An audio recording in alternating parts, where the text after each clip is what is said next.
y'all. It's another Getting Real with Ashleydawn. I'm Ashleydawn, and I want to get real with you about things that happen in life. Real life, not the put together on Sunday with your 3-piece suit and your Stacey Adams, and your life is just perfect and, your hair is just done no. I want to get real. When you're not wearing a lick of makeup, when your hair is, a mess, when you're not dressed in the nicest outfit, when you're just real. I woke up like this. Let's just be who we are when we wake up in the morning. Let's be real. Maybe let's brush our teeth. Let's not have some funky breath. But let's just be real. And you know what? You don't even have to brush your teeth. You can have some funky breath. We can have a conversation and you can have some funky breath. It's natural. I tell my kids all the time when they, fart or poop or do something or have stinky breath, I say it's natural. We all deal with it. It's so funny that, and even some people watching this be like, oh my gosh, you said fart, you said poop, like you're a lady, you don't say that. Listen, yes, I'm a lady, but at the same time, let's not pretend we don't do what we do. Come on. We all put our pants on the same way. We all have to use a bathroom. We're all people. Let's just be real. So anyway, this video is going to be about what happens when you don't get your way. What happens when what you want doesn't happen the way that you want it to, okay? Now, I'm going to preface that with a lot of what I want to talk about is in relationships, but I just mean in general. Like when you want a new job and it doesn't come, when you don't get it and you're like, I'm praying, I'm following the Lord, I'm trying to do right. Maybe you're walking through sobriety and you're like, I have, 2 months sober, 5 years sober, 29 years sober, whatever you're going through. You're like, I'm doing everything right and it's still not happening. Or, you're like, man, I've just been trying so hard and I've been doing resumes and I've been going on interviews and I haven't been able to get a new job. And I really feel like, God is leading me to get a new job. And this video, not necessarily is for, everybody that's following God, but most of my followers follow God to some degree. I do have a couple that watch my videos that are atheist and agnostic and don't follow God, and that's fine. But for the majority, everybody that watches my videos up until this point that has talked to me about it, that has reached out to me about it, has had or has some kind of relationship with God of some kind, whatever that may be.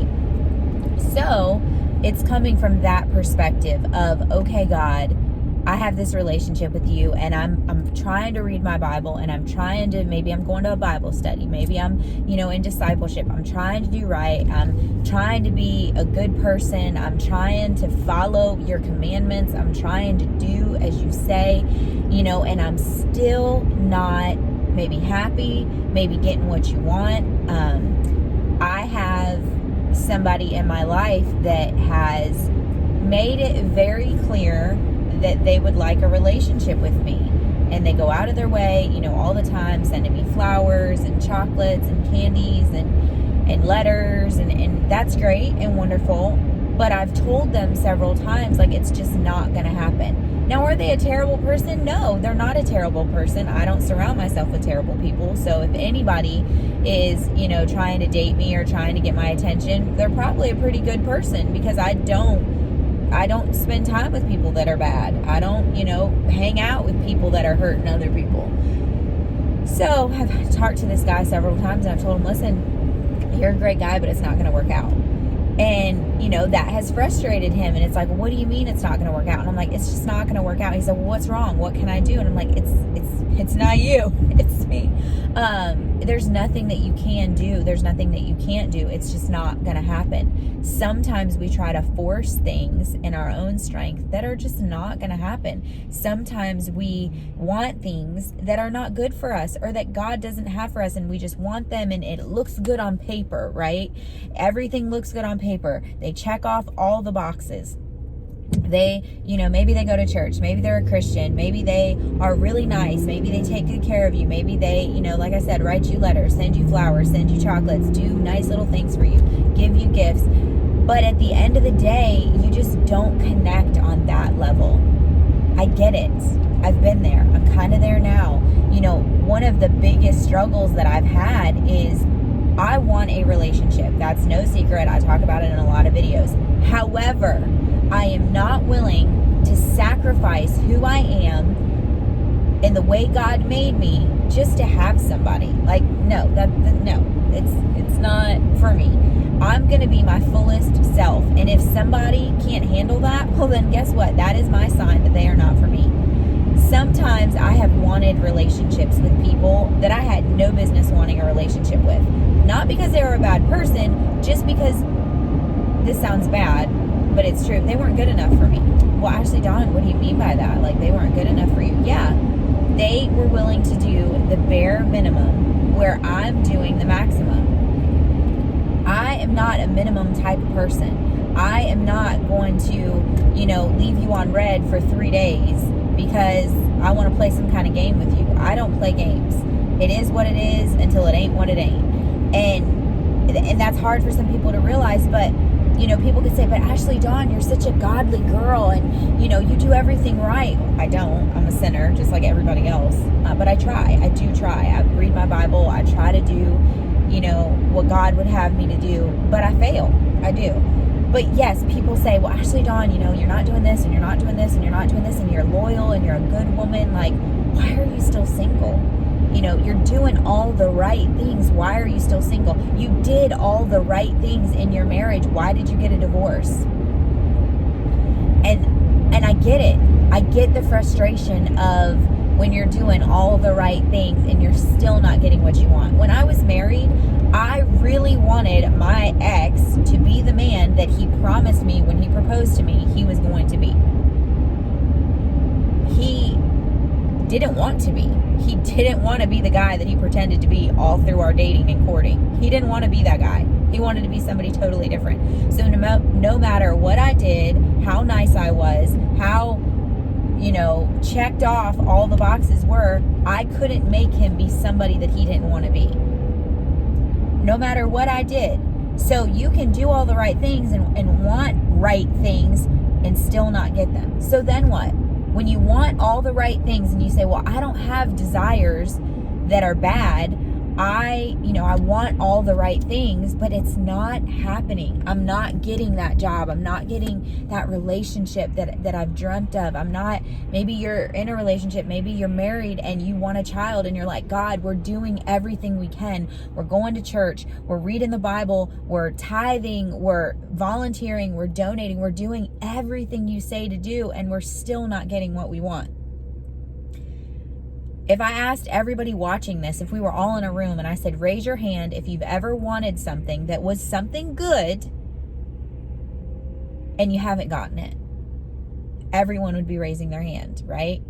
It says in the Bible that God withholds no good thing from us. And sometimes we're like, but God, sometimes people tell us, well, maybe change your desires. Maybe your desires aren't good. But what happens when your desires are good? What happens when you really want good things and they just don't happen?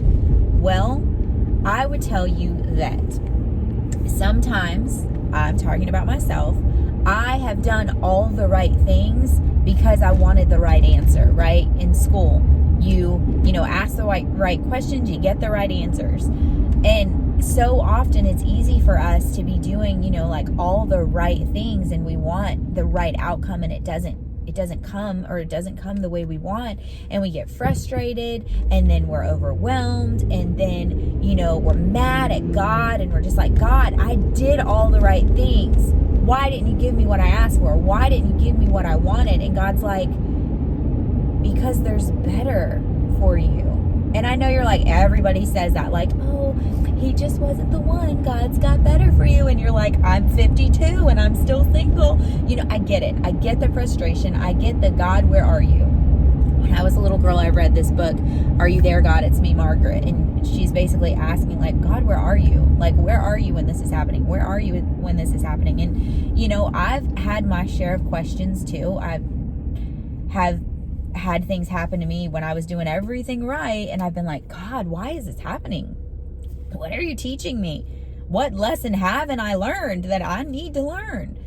I just want to encourage you that If maybe your life is not going the way that you want it to, if maybe you're frustrated and you're ready to throw in the towel and you're like, you know what, I did this God thing and it didn't work out the way that I wanted to, can I ask you to change your intentions?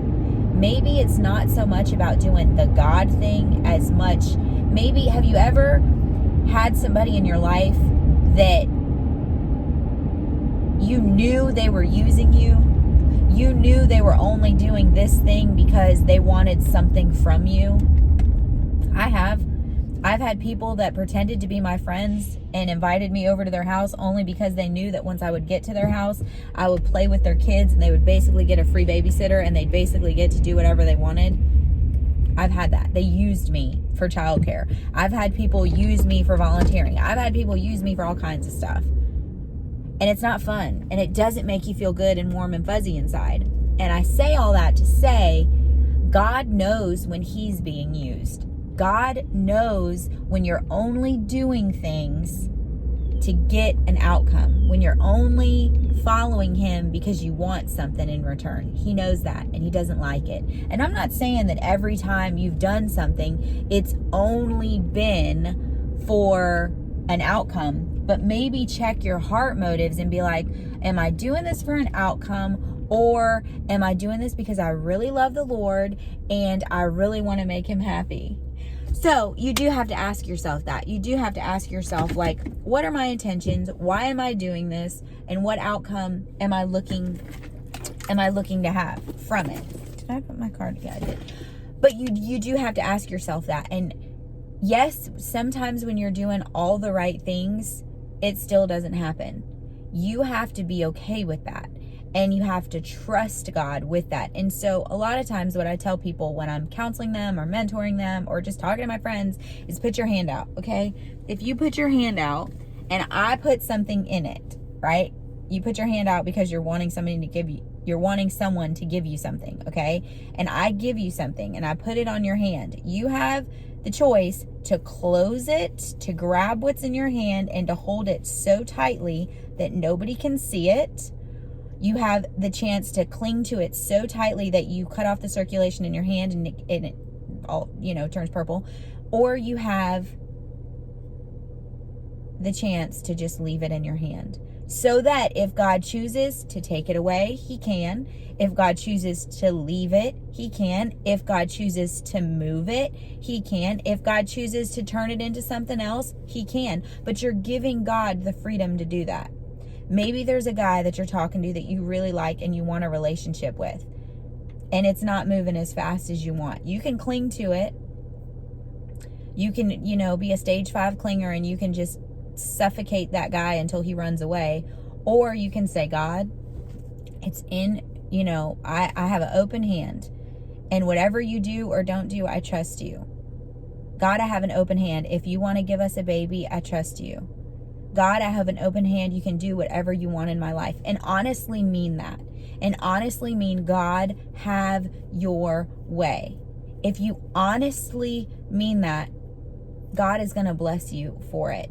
And no, it's not going to happen in your timing, and it's not going to look the way you probably want it to look, but it's going to have purpose. You have to be okay with whatever God has for you. And sometimes the thing that you want, it's good and it's godly, but it's just like that book by John Bevere. Is it good or is it God? Like, yes, it can look really good, but does it bring you closer to God? Yes, that relationship you really want can look good and you can see all the potential in the world in it, but is it bringing you closer to God? That's one that steps on my toes. Because as somebody who is already close to God and who already loves God, it takes a lot to push me closer to Him. In that I need somebody that's running at the same pace that I am, and that's really hard to find, especially in a guy. Because there's girls that want to, get as close to Jesus as possible, but it's very rare to find a man that loves the Lord with all his heart and is chasing after Him with the same tenacity that I am. Not that I'm perfect, but that's very hard. And that's why at 33, I'm single and I'm trusting God. And yes, I'm taking chances, and yes, I'm going on dates, and yes, I'm, getting to know different people, but I'm still single. And I'm not, gonna tie myself to somebody that I don't know is gonna bring me closer to God. So that's this turned into a dating and relationship message, but I mean that for anything. When God doesn't give you what you want, do you get bitter or you get better? Are you allowing it to change you into the person God has created you to be? Or are you getting mad at God? Check your heart. Don't let you not getting your way cause you to throw a temper tantrum with God and get mad at him and lose your faith. Let your faith be your number one priority. Let your relationship with God be your number one priority, whether you get what you want or you don't. Never let that change your attitude. Have you ever wanted something and somebody doesn't get it, or somebody wanted something and you don't give it to them and then they get mad at you? Don't do that with God. He doesn't deserve it. He loves you. He's got good plans for you. Jeremiah 29:11. He's got plans to prosper you, to give you a hope and a future. He loves you. Don't give up on him. You are seen, you are celebrated, and you are so very loved. Don't ever forget that. I love you, but most importantly, God loves you. I'll catch you in the next one.